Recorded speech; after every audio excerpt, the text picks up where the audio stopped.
Time now for our 360 round. For that, I want to bring in our panel to preview Nvidia's earnings. Those due after the close today. Joining us now is Beth Kindig, CEO and Lead Tech Analyst of IO Fund, and Brian Saitel, Senior Managing Director, Partner, and Co-Chief Investment Officer at the Bonsson Group. Thank you both so much for joining us today.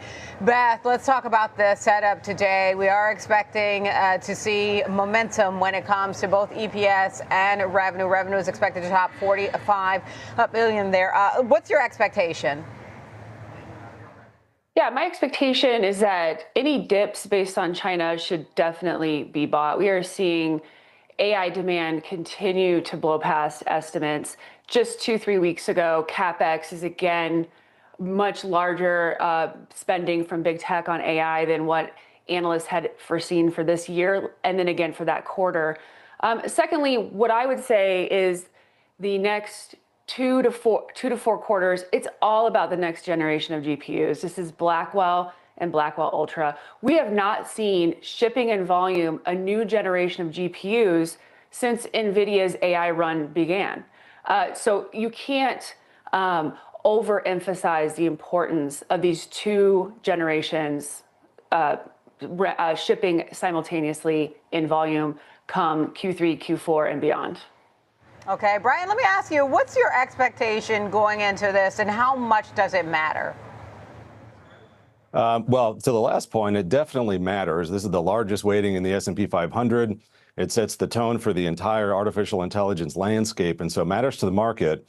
We're expecting $1.01 in earnings. One of the things I'll say, with the allowance of Nvidia to start shipping the H20 chips to China again, remember those were written down on their balance sheet, and now they have, while they have a revenue share with the government that they have to come up with of 15%, that should be accretive. And I'm watching what they're going to talk about in their guidance for the quarters ahead with relating to the H20 chips in China.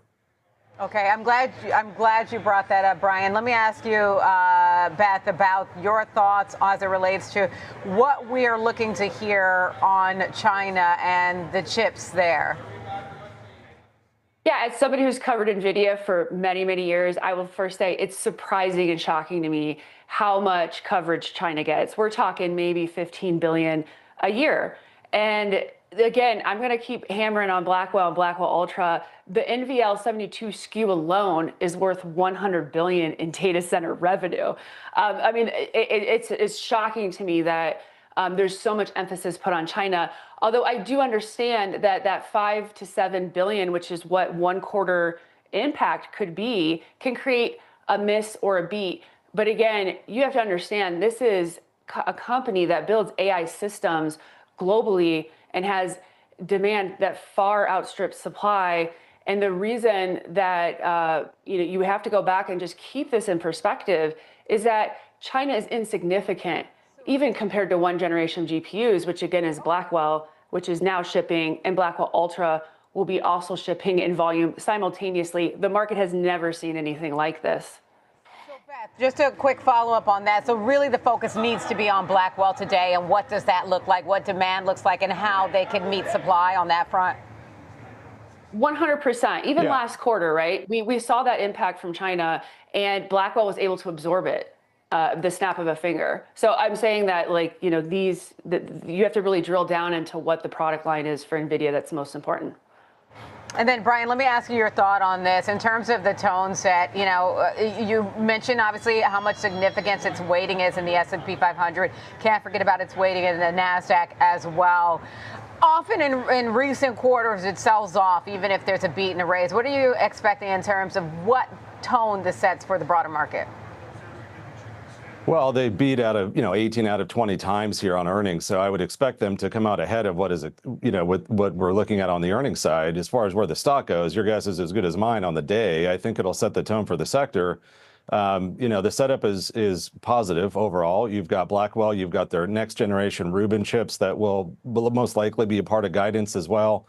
But my point is more just at 57 times earnings here, you're paying for a lot of this already baked into the stock price here.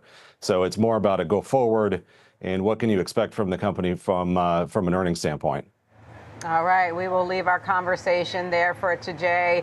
All eyes on Nvidia later today. Thank you so much, both of you. That's Brian Saitel from the Bonsson Group and Beth Kindig from the IO Fund. Appreciate your time and setup for Nvidia's earnings. So due after the closing bell today.